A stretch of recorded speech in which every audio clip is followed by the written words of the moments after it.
اگر شوہر بیوی کے میکے میں چوری کرتے پکڑا گیا، بجائے معافی مانگنے کے بیوی کو مورد الزام ٹھہرایا، اس کے ساتھ بیوی پر بہتان بھی باندھا، تو عورت کیا کرے؟ عورت خلو کر سکتی ہے بس، اور کیا کرے؟ کھانسی اور بخار کے لیے جو ڈاکٹر سیرپ دیتے ہیں اس میں الکوہل کی آمیزش ہوتی ہے، تو کوئی دوا کے طور پر تو استعمال جائز ہے۔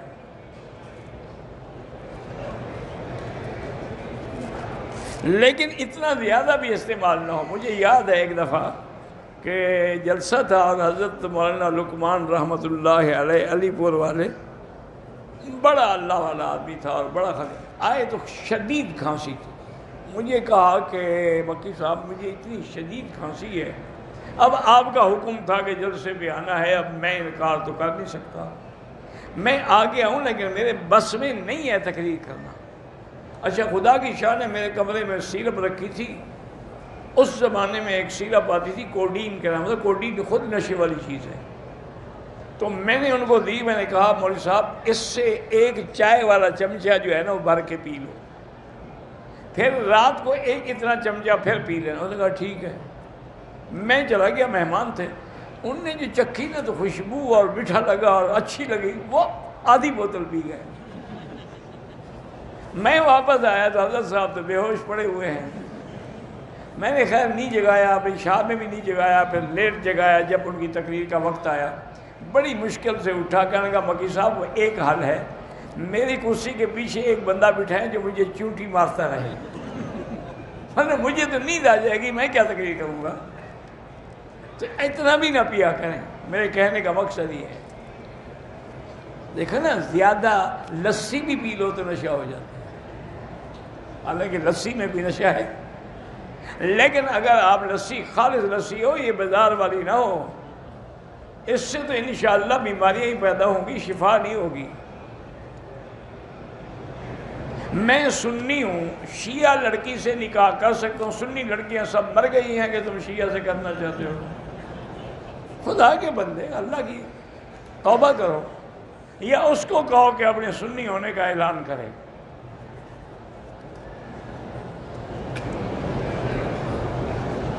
اگر کوئی آدمی موجود نہیں ہے لیکن اس کی صفات بیان کی جائیں، جی وہ ایسا ہے ایسا، تو نظر لگ جائے گی۔ نظر تو ہر وقت لگ سکتی ہے، لیکن نظر معنی یہی ہے کہ دیکھنے سے لگتی ہے، جب آدمی دیکھ کے کسی پر ایسی بات کرے، عدم موجودگی میں نہیں لگتی انشاءاللہ۔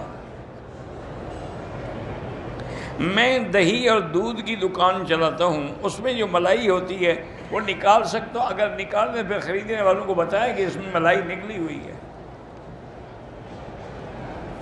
الٹی آنے سے اگر منہ بھر کے الٹی آئے تو وضو ٹوٹ جاتا ہے، تھوڑی ہو تو نہیں ٹوٹتا ہے۔ جنازے کے بعد کوئی تلقین نہیں ہوتی، وہی دعا ہے، بس جب آپ اس کو دفن کریں گے تو پھر اس کے لیے دعا کریں گے کہ اللہم ثبت ہو، یا اللہ اس کو سوال جواب میں ثابت قدم رکھ۔ درود ابراہیمی بھی اللہ کا ذکر، بالکل اللہ کا ذکر ہے، اور کیا ہے اس سے بڑا ذکر اور کون سا ہو سکتا ہے؟ والدین کی بد دعا سے یا کسی کی بد دعا سے موت کی نہیں، موت کا وقت مقرر ہے، نہ آگے ہوتا ہے نہ پیچھے ہوتا ہے۔ وہ ہمارے ایک مولوی صاحب تو کہتے تھے کہ اگر بچوں کی بد دعا لگتی نا، ایک استاد بھی زندہ نہ ہوتا۔ یہ روز دعا مانگتی اللہ کرے مرے چھٹی ہو ہمیں جان چھٹے، تو ایسی دعاؤں نہیں کام آتی، وقت اور نہ دعا مانگنے سے عمر بڑھ جاتی ہے۔ ایک دفعہ بی بی عائشہ صدیقہ رضی اللہ عنہ نے سرکار دو جہاں کو محبت میں فرمایا کہ اطال اللہ عمرک یا رسول اللہ، اللہ آپ کی عمر دراز کرے۔ آپ نے فرمایا ضیعت وقت کی آئے، تم نے وقت ضائع کیا ہے، عمر دراز نہیں ہوتی۔ منہ سے اچانک گالی نکل جائے، گالی نکلنے سے وضو نہیں ٹوٹتا۔ اللہ کے نبی نے فرمایا ہے کہ نکاح سے پہلے لڑکی کی رضامندی لینا ضروری ہے۔ اب یہ دیکھیں دونوں پابندی ہیں، بات کو سمجھو۔ جیسے لڑکی بغیر ولی کے نکاح نہیں کر سکتی، ولی بھی بغیر اس کی رضامندی کے نہیں کر سکتی، لہذا دونوں کو متفق ہونا پڑے گا۔ میرے سارے رشتہ دار آپس میں لڑتے رہتے ہیں، آپ دعا کیا کریں اور کچھ بھی نہ کریں۔ اللہ کا قرب اللہ کی رضا عبادت میں حاصل ہوتا ہے۔ اسی لیے حدیث میں ہے کہ سجدے میں دعا کیا کرو، کیونکہ بندہ اللہ کے سب سے زیادہ قریب اس وقت ہوتا ہے جب سجدے میں ہوتا ہے، کہ بھی میری ذلت کی انتہا ہو گئی کہ میں نے پیشانی مٹی پہ ڈال دی، تو اللہ کی بلندی کی انتہا ہو گئی، اس لیے اس وقت دعا منظور ہوتی ہے۔ کہتا ہے کہ رشتہ کرنا ہو تو لڑکی میں کیا دیکھا جائے، یہ تو حدیث پاک میں موجود ہے۔ حضور نے فرمایا کہ لڑکی سے نکاح ہوتا ہے اما لنسبھا، اما لجمالھا، اما لدینھا، کہ یا تو اس کا خاندان بڑا ہے کہ میرا خاندان سے رشتہ ہو جائے گا، یا وہ بڑی خوبصورت ہے کہ بڑی خوبصورت بیوی ہوگی میری، یا وہ دین والی ہے۔ آپ نے فرمایا فاختر ذات الدین، تم دین والی چنا کرو، باقی باتیں ختم ہونے والی ہیں۔ جمال تو کل بیماری ہو ختم ہو جائے، کیا کریں گے؟ نسب ویسے کسی کے کام نہیں آتا، اصل بات دین ہے۔ وہ لڑکی چنو جو دیندار ہو۔ جو لڑکی نماز نہیں پڑھتی، اپنے اللہ کی غدار ہے، وہ تمہاری وفادار کیسے ہو سکتی ہے؟ میرے بھائی کو کینسر کی تکلیف ہے، میرے بھائی میں نے کینسر کے لیے کئی دفعہ قرآن کی آیت اس میں بتلائی ہے درس میں، تو اب بھی انشاءاللہ وہ ساتھی اس کا کلپ الگ بنا کے دوبارہ اس کو شو کر دیں گے۔ لیس لہا من دون اللہ کاشفہ۔ میرا رشتہ ہوا ہے، نکاح نہیں ہوا۔ جب نکاح نہیں ہوا تو رشتہ کیا ہوا ہے تمہارا؟ ابھی سے عمرہ کر رہا ہوں، کس بات کا رشتہ؟ کیا مانا رشتے کا؟ بات چیت ہوگی بڑوں میں، وہ تو کوئی نکاح رشتہ نہیں ہوتا۔ جب تک نکاح نہ ہو کوئی رشتہ نہیں۔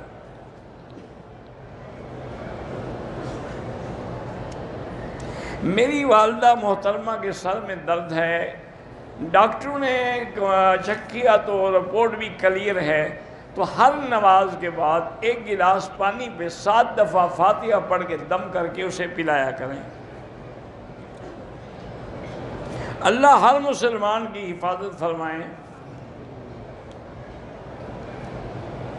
یا دیان یا منان اللہ کے نام، عبد الدیان عبد المنان اولاد کا نام رکھ سکتے ہیں۔ اگر آپ نے عمرہ کر کے ثواب کسی کو بخشا ہے، آپ کو بھی پورا ملے گا، آپ کے ثواب میں بھی کمی نہیں ہوگی۔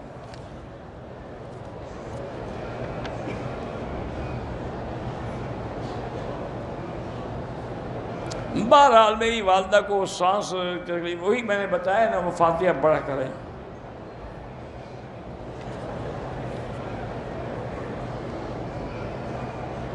کسی مولوی سے پوچھا تھا تو انہوں نے کہا آپ کی والدہ کو اوپر کی ہوا ہے، پتہ نہیں اوپر کی کیسی ہوتی ہے اور نیچے کی کہاں لگے گی۔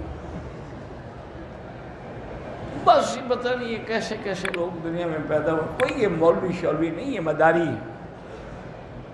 جو قرآن و سنت کے خلاف بات بتلائے سمجھ لو کہ وہ مداری ہے، وہ جھوٹا ہے۔ کیا ہوا؟ ہوا جب چلتی ہے سب کو لگتی ہے، نہیں چلتی تو کسی کو نہیں لگتی۔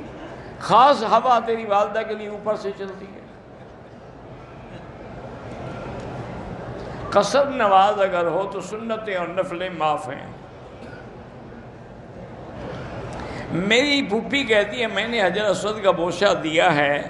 بھائی دیا ہے تو اچھا ہے، اور ہم نہیں دیا تب بھی اچھا، اشارہ بوسے کے برابر ہے۔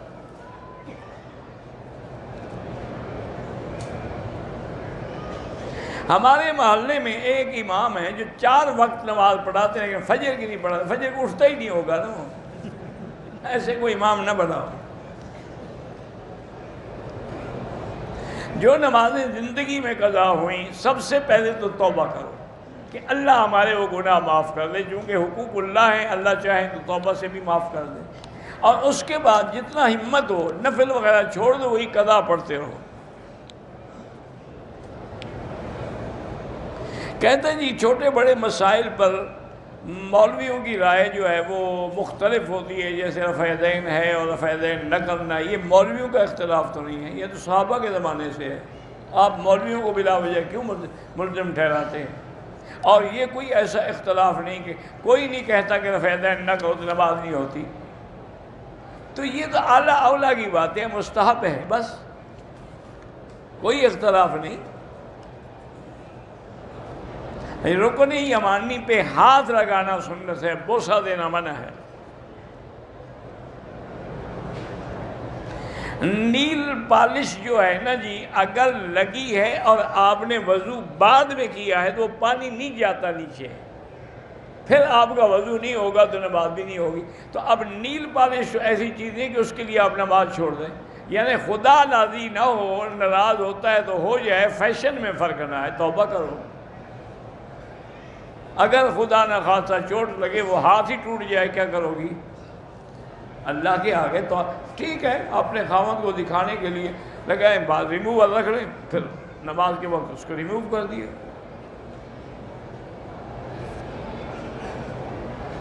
ہاں، ایصال ثواب کے لیے آپ قرآن پڑھ کے اپنے عزیزوں کو بخش سکتے ہیں. باقی گھروں میں سپارے رکھ کے اور لوگوں کو بلا کے اور کرائے پہ پڑھوانا یہ جائز نہیں، خود پڑھو. سنت قصر نماز میں معاف ہے. زمزم کے پانی سے چائے بنا سکتے ہیں، جب پی سکتے ہو تو چائے بھی بنا سکتے ہو.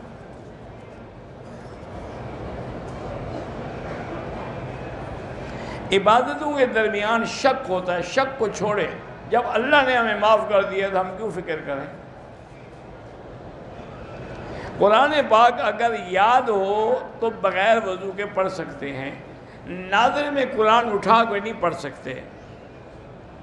وہ وتر 1 سے 9 کا معنی یہ ہے کہ اس وقت یہ تراویح اور وتر جو ایک سمجھا جاتا تھا، اس لیے کہا گیا کہ 9، ورنہ وتر 3 ہے اور تراویح 20 ہے.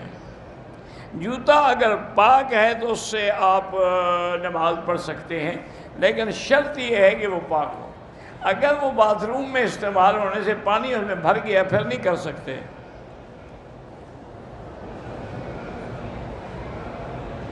مدینے سے نکلتے ہوئے عورت کو حیض آ گیا، اس نے احرام نہیں باندھا، ٹھیک ہے، کیونکہ 2 دن کے بعد وہ جا رہی، کوئی گناہ نہیں. یہ اللہ نے لکھا ہے بس عورتوں پر. آپ اللہ کا ذکر کریں، دعا کریں، کلمہ پڑھیں، درود شریف پڑھیں، اور باہر بیٹھ کے کعبے کی زیارت کریں.